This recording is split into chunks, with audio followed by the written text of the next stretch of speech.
Hey guys!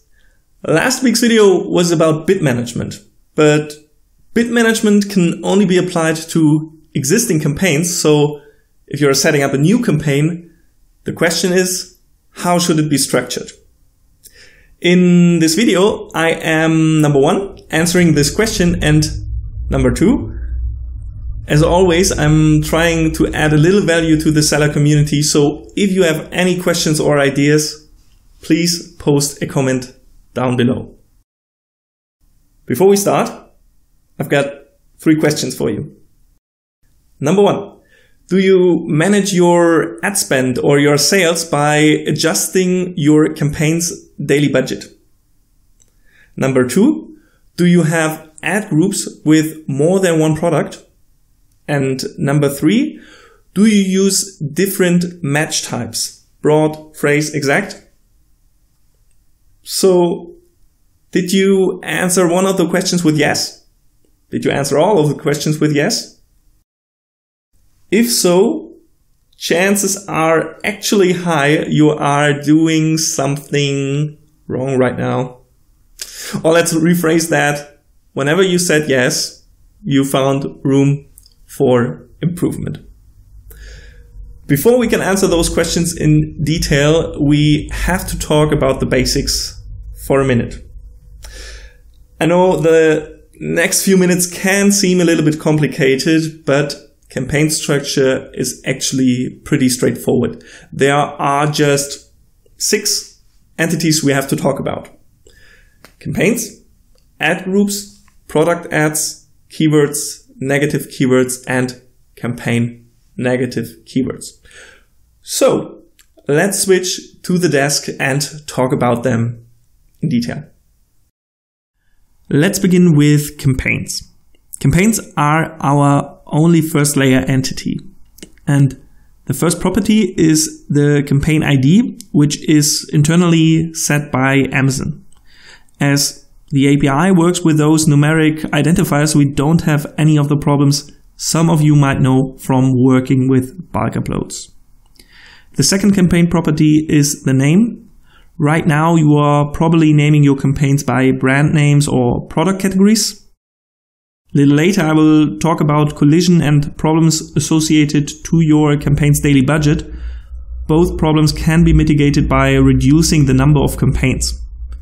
But before I get ahead of myself, let's just say that we've got only 2 campaigns, an automatic targeting and a manual targeting campaign.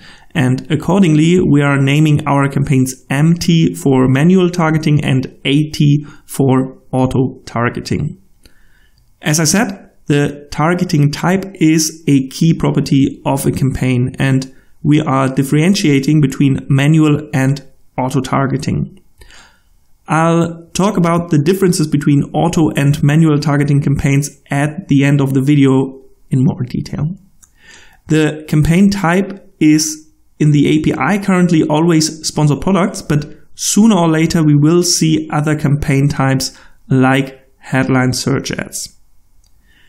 The state is either active, paused, or archived. Based on my personal experience, the campaign state is actually not modified very often, because if a product is out of stock, you are losing the buy box and consequently your ads are not generating any impressions, clicks or cost. The 2 primary reasons to change the campaign state are, number 1, you are fundamentally restructuring your campaign structure and you want to clean up and remove your old campaigns. And number 2, you have got a limit of 2 million keywords per account. This might sound like a lot, but it is actually not. If you reach this limit, you have to archive non-traffic generating keywords before you can create ads for new products. The 5th attribute is the campaign's daily budget. To understand the function of the daily budget, we have to talk about our general goal, which we can describe with this graph. Our 2 extreme strategies are, number 1, maximize profitability, and number 2, maximize sales. I'll call those points between maximum sales and maximum profitability the efficient frontier. As a side note, I'm borrowing this term from Markowitz's portfolio theory. At the efficient frontier, we are maximizing profitability for a given number of sales, or respectively, given a certain profitability, we are maximizing sales. How do we do that? Well, by scaling profitable keywords up and non-profitable keywords down. And as a consequence, we have to scale profitable products up and non-profitable products down. All this is done automatically by applying the bid management formula we talked about last time. However, if you are using the campaign's budget to manage your sales or ad spend, the bid management formula cannot allocate your budget dynamically anymore, and consequently you are not on the efficient frontier. From my point of view, the only function of the daily budget is to provide a safety net. To see this, we can take a look at the bid management formula, which is bid equals ACOS times sales divided by clicks. As sales equals conversions times average basket, we can write instead bid equals ACOS times conversions times average basket divided by clicks. As conversions equals clicks times conversion rate, we can rewrite this again. Now bid equals ACOS times clicks times conversion rate times average basket divided by clicks. And now we can see that our bid equals ACOS times conversion rate times average basket. As you can control the average basket, your primary risk is the conversion rate. To mitigate this risk, we can reduce our daily budget, but yes, this would limit our maximum reach and thereby our maximum sales as well. The start date is not an important property of the campaign. For technical reasons, it just has to be in the future. Next is the end date, which I never define. Premium bid adjustment is something we talked about in the bid management video in detail. The short version is, please do not activate this setting if you are applying the bid management formula. The creation date and the last update date are right now unimportant. And last but not least, let's talk about the servicing status, which helps identify technical problems. Defined values are archived, paused, active, suspended, campaign out of budget, and advertiser out of budget. The second layer contains AdGroups and campaign negative keywords. As keywords and negative keywords are two third layer entities, I suggest we talk about AdGroups now and come back to campaign negative keywords after talking about keywords and negative keywords a little later. Once again, the ID is the first property. In the context of AdGroups, the ID is called the AdGroup ID. The second property is again the name.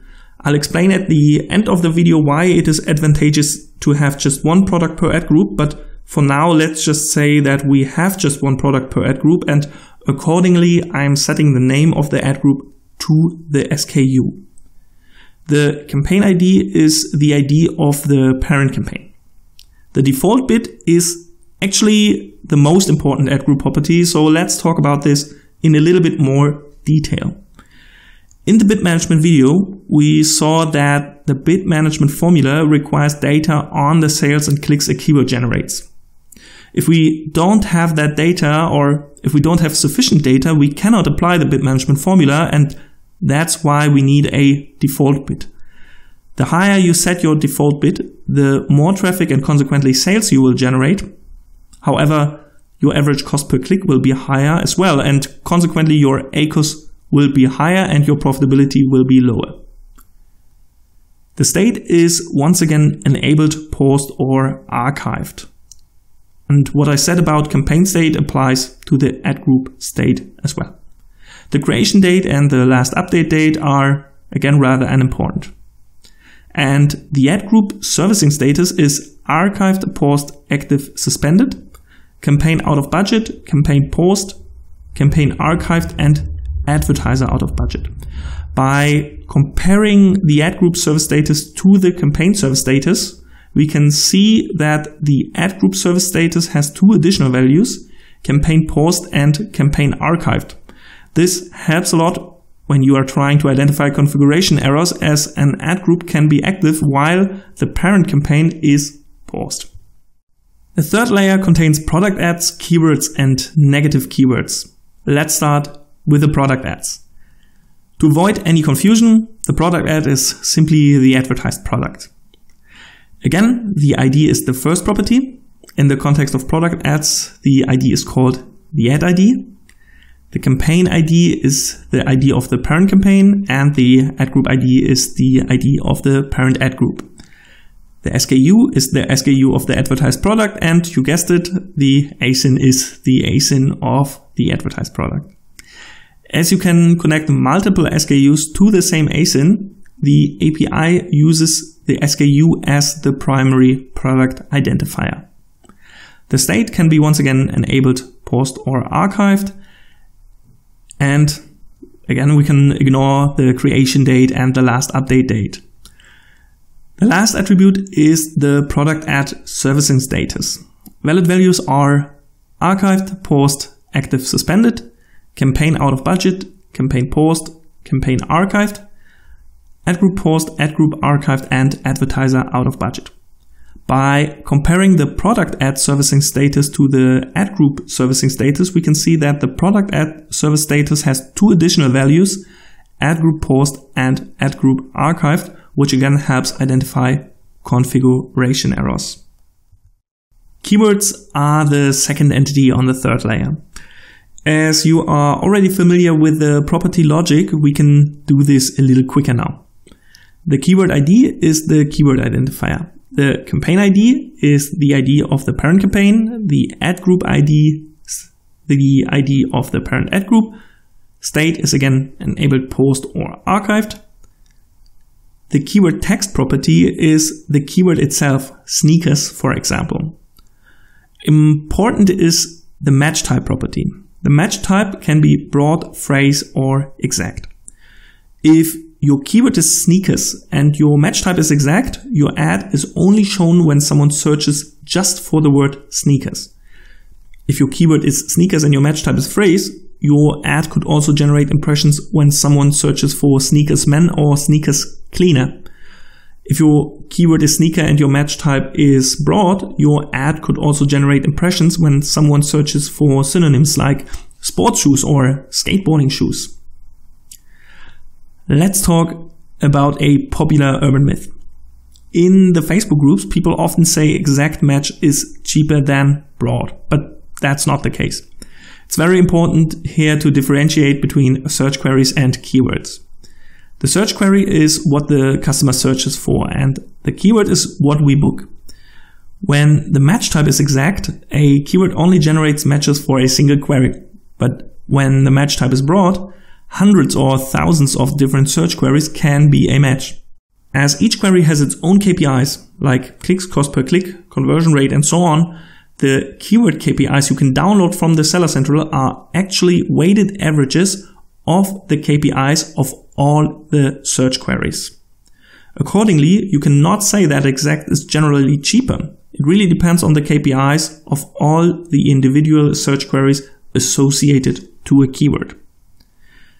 Another problem I have to highlight here is called collision.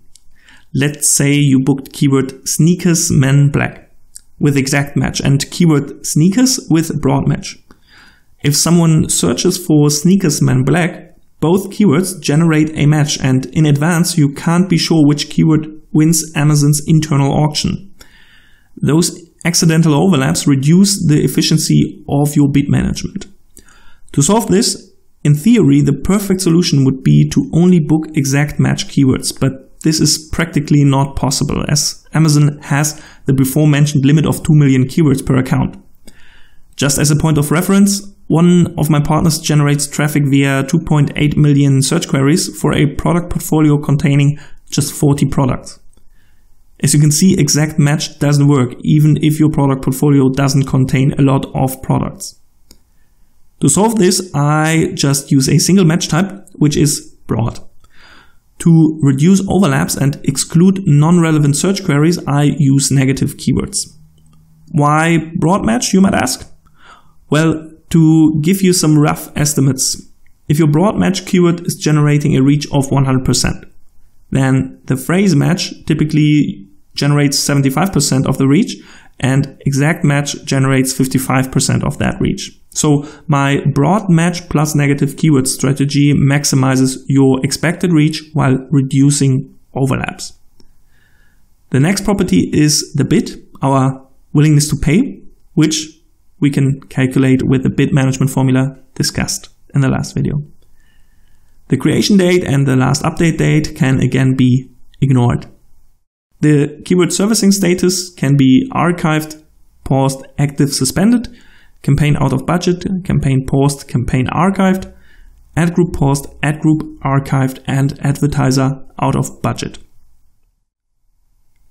Negative keywords are the third and last entity on the third layer. By defining negative keywords, you can make sure that your product ads do not generate traffic for specific search queries, although they might be a positive match for the keywords you defined. Once again, the keyword ID is the keyword identifier, the campaign ID is the ID of the parent campaign, and the AdGroup ID is the ID of the parent AdGroup. The state is again enabled, paused, or archived. And the keyword text is again the keyword itself. As an example, if you are selling a black sneaker for men and you booked keyword sneaker with broad match, you might want to add sneakers for girls to your negative keywords. The negative keywords match type is only negative exact and negative phrase. I assume there is no negative broad match type as it would be difficult for a seller to predict all the affected search queries. As the same logic applies mildly reduced to negative phrase as well, I am only working with negative exact. Once again, we skip creation date and last update date. And the final property is the servicing status, which is either archived or active. Now that we have spoken about keywords and negative keywords, we can speak about campaign negative keywords, which are next to AdGroups, a second layer entity. By comparing negative keywords and campaign negative keywords, we can see that both entities have a keyword ID, a campaign ID, a state, a keyword text, a match type, a creation date, a last update date, and a servicing status. The only difference is campaign negative keywords don't have an AdGroup ID, which means that a campaign negative keyword affects all AdGroups associated to a given campaign. As mentioned earlier, my setup has just two campaigns, the auto-targeting and the manual targeting campaign. And I'm adding all SKUs as AdGroups to those campaigns. Consequently, a lot of different products are associated to a campaign, and that's why I don't use campaign negative keywords at all. Now that we have the complete picture, we can talk about the differences between auto and manual targeting campaigns. The most important difference is auto-targeting campaigns don't have keywords. Amazon automatically chooses relevant search queries internally. The upside is, it is very easy to set up an auto-targeting campaign. The downside is, you can't set individual bids, so you can't apply the bid management formula to auto-targeting campaigns. What you should do is check your search query reports on a daily basis and move high traffic keywords to the manual targeting campaign, so that you can manage your bids for each keyword individually. To avoid collision between your manual bid and the default bid of your auto-targeting campaign, you should add the keyword to the negative keyword list of your auto-targeting campaign. Last but not least, I still have to answer one question from the beginning of the video, which was, do you have ad groups with more than one product? If yes, you should change this, and the argument is as follows. Keywords and product ads are next to each other on the third level. Let's assume you are selling fashion, pullovers for example. One in black, one in red. If you are adding both pullovers to the same ad group, both pullovers will have the same keywords with the same bids. As your customers will have a preference for one of the pullovers, the sales you are generating per click will be different, and according to the bid management formula, your willingness to pay is different for each of your product variations. To enable such a precise bid management, each SKU has to be in its own ad group. This way, you can drive traffic at a lower price to your product detail page, while giving the customer the usual flexibility to choose from all product variations on the product detail page. So, a lot of information, I know, but number one, it really helps to write down the entity hierarchy on a piece of paper. And number two, luckily, all this can be completely automated. So, that's it. If you have any questions or ideas, simply post a comment. I'm always glad to help. Have a great day. Yours, Michael.